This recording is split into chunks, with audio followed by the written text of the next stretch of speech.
Hey everybody, welcome back to Three Rivers Outdoors. This is Jay, and it is officially fall in western Pennsylvania. We're in mid-October. The weather has turned cool, and we literally just finished harvesting the last few things from our garden, which are about 4 pounds of green tomatoes, which are going to get pickled. And one of my favorite things is butternut squash. So these are the last three. They will keep all through the winter if you'd like. But what we're going to do today is we're going to show you how to make butternut squash soup. More importantly, we are going to dehydrate it. So the first part of the video will be making the soup. The second part will be what it's like when you dehydrate it. So stay tuned. So the first part of the process to make butternut squash soup is you have to clean your squash. So what I like to do is use one of these little hand tools, and I will actually take the skin or the rind from the butternut squash, and I do the entire thing, keep them nice and clean. And I'm not going to bore you guys with this because you don't want to watch me peeling a squash, but what we'll do is we'll get this thing down to the point where they are completely and totally peeled, as you can see. And then we'll show you what to do next. Hang on. Okay, so once you have your squash all cleaned, what we recommend is that you take a sharp knife, cut off the ends, of course, and you get these parts. Actually, don't throw them away, put them in your garden. They make for great compost, and they'll help your squash grow better next year. That could be a whole side video. But this is what we do with the squash. We cut them like this, and then many times what we're going to do is we're going to cut them lengthwise, so they can be easily cleaned. Now this part's hard, so be a little careful with your knife. A squash is a pretty firm vegetable. You don't want to cut yourself because that makes cooking a lot less fun. And these are very sharp knives. These are made by Zwilling. Got these as a present last year, and I absolutely love them. The one thing I didn't get, which I regret, is the cleaver, because the cleaver is nice for projects like this. But the cleaver doesn't fit in the knife block, which means you have to find a place to put like a very wieldy knife. And you can see you have a small amount of seeds. I'll probably save some of these seeds because I had such a good experience with these. These are heritage. And there you go. So you can kind of see what we're working with. So I'm going to show you these once they're cleaned. You'll take a spoon and just clean out this area, and we're going to get these ready to go. So as soon as I get a chance to clean up my table here, and you'll see the next step. So what we did is took a spoon, cleaned out inside of here where the seeds are on each of the squash, as you can tell, and they are nicely firm and ready to go. One thing I am going to tell you, and I'm sorry I haven't been a great showman here on YouTube today. I haven't done a video in a while because we've been boating and it's summer in western Pennsylvania and that's what we do. But now that it's fall, it's time to pick your garden and do some inside stuff. This is actually 5.5 pounds. I weighed it on my scale. I don't do anything small, and the reason is because it takes so much time and energy just to make the butternut squash soup that if you're going to make it, make extra, freeze it, seal and meal it. What we're going to try, again, is dehydrating. We do this every year. So what I would suggest is, get 5 or 6 pounds, get 3 or 4 of these things, clean them up real nice, get them ready to go, and then make your recipe. Now, I'm going to say I'm not posting a recipe, so please don't ask because I won't. I cook literally from taste, like my 97-year-old Ukrainian grandma. Everything that we do is literally taste as you go and make it how you like it. I can't tell you, I'm going to make this spicy. I'm not going to put cream cheese in the part that gets dehydrated because that doesn't really dehydrate well. Of course, you know, when I make the soup, I'm going to put sour cream and chives on it for the, you know, for dinner the next couple nights. So try everything a little bit and see how you like it. Test it out, taste it as you go. If you like a little spicy, add some cayenne. If not, don't. You're going to see that I'm going to throw some carrots and some celery through the food processor. Why am I doing that? Not because carrots and celery are necessary in this, but because if I don't use them, they're going to go bad. We don't waste anything here. So stay tuned and I'll show you. We're going to cut these up into just some sizes that we can get through the food processor, and I'll have that going here very shortly. Hang on. So on the stove behind me, you'll see there is, I actually have 10 cups of water boiling in a pretty large stock pot. So what we're going to do now is we're going to get our butternut squash through the food processor here that I have. It's just a standard Farberware food processor, probably got at Walmart. I don't know, it was 30 bucks last Christmas or 2 Christmases ago. It works great. If you go online, you're going to look for, you know, recipes, I'm sure. Let me give you one piece of advice. Do not do the cube method with these squash. These are hard. You have to shred this unless you want to literally cook this for the rest of your life or all day. I don't have time, I don't want to do that, I want to be out doing something else. The smaller particles you can get it, the easier it will be.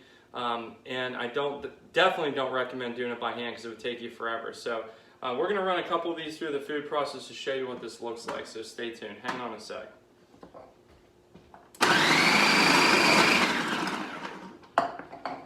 See how quick that is? They literally go right down. We love this.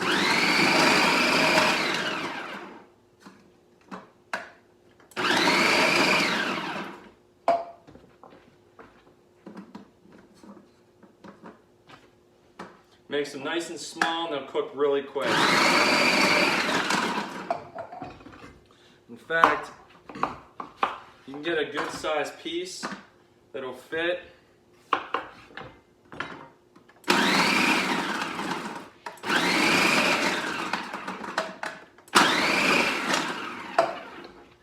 I like doing them kind of like this, sort of sideways. Sort of fit more of them in, it seems, at least in my processor.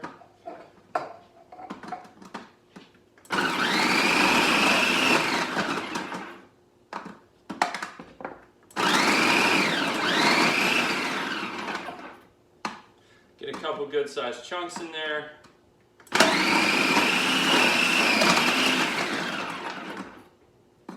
And once this one's done, then I'll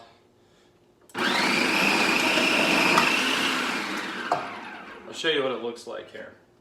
So again, you want to make sure you're aware of large pieces and chunks.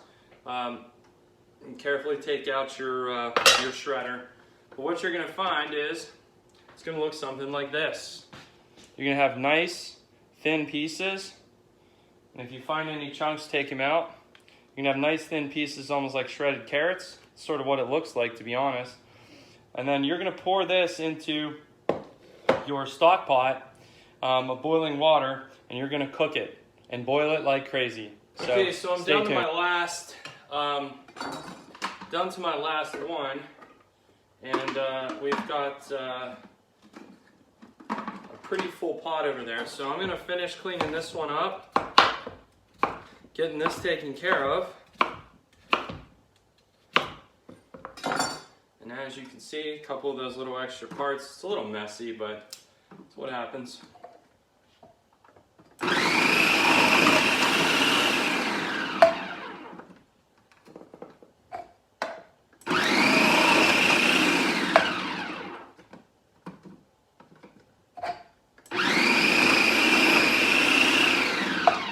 And last bit. Yep, not gonna fit, huh? Fix that.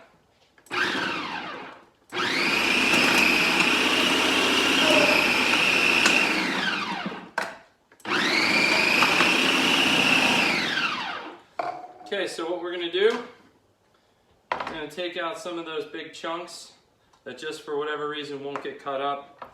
They're going to take a long time to cook, so we don't want those if we can.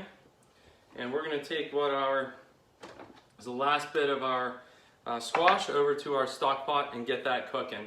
The other pieces, the puzzle, like I said, there's going to be some carrots and some celery and I'm going to throw in. I'm not going to show that. But okay guys, so you can see I threw a couple of extra vegetables in here.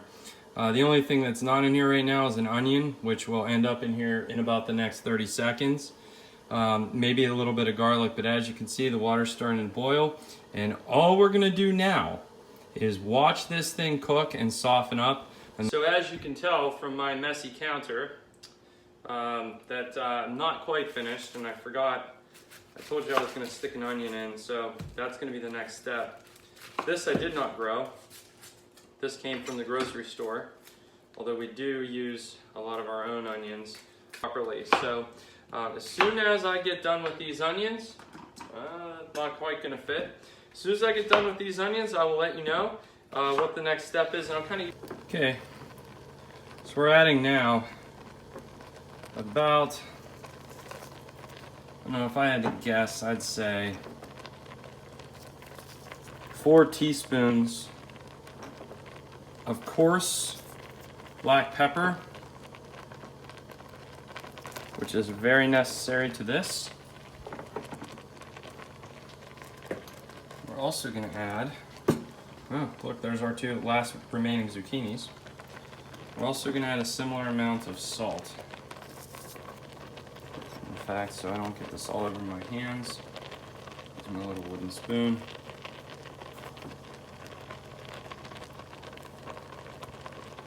Now, we had mentioned that we like things here spicy in the Three Rivers Outdoors household.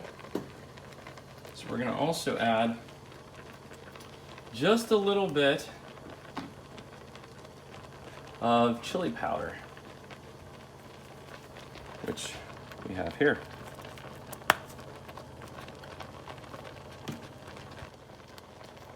And in addition to the chili powder,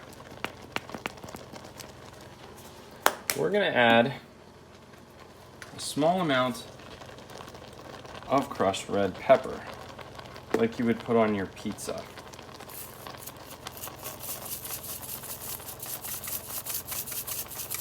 When I say a small amount, I mean like probably 4 or 5 good solid shakes, but it's not coming out really well.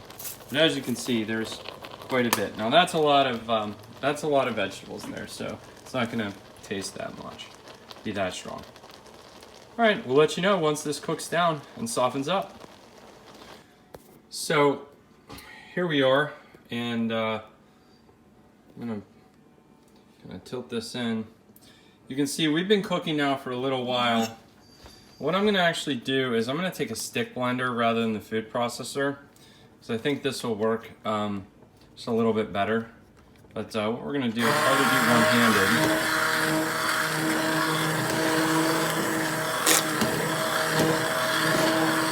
We are going to mix this up a little bit more to get it to be that puree consistency that we want.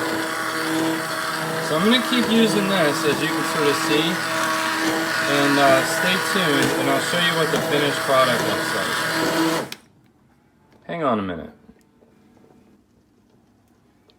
So guys, the finished product now looks more like this. So it's kind of a little bit chunky. The consistency is, this is a little thin for me. So what we're going to do is we're going to let this cook down just a tad. Get rid of some of that water until it's kind of like, I don't know what I would say. Just maybe a little thicker.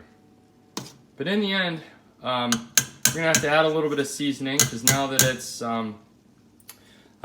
kind of cooked to the point where we want it, we're going to have to make sure that it tastes the way that we want. So stay tuned. I'm going to let this cook down just a tad on really low. Like this might be on a 2 or a 3, just like a light simmer. So hang out and stay tuned. Hey everyone. So this is the final product. little sour cream in there. Is absolutely delicious. I like to stir it up, and man oh man, there's probably nothing better in the fall than a bowl of this soup. It will fill you up like nothing else. So really, again, a couple of the basics. We are growing vegetables here in the garden. They do really well. Had a couple of squash left over. Hollow them out, use a food processor. If you don't have a food processor, make sure that you cut everything up as small as you can, or use a grater. It's great if you have a stick blender to kind of, really mince things up and get it to this nice soupy thick consistency.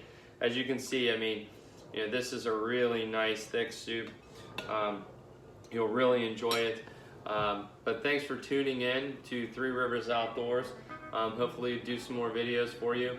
We're going to do a second part to this video, which we're going to measure out servings of this, and then we're actually going to dehydrate it and let you know what it would be like if you took it on a trail or on maybe a camping or a fishing trip.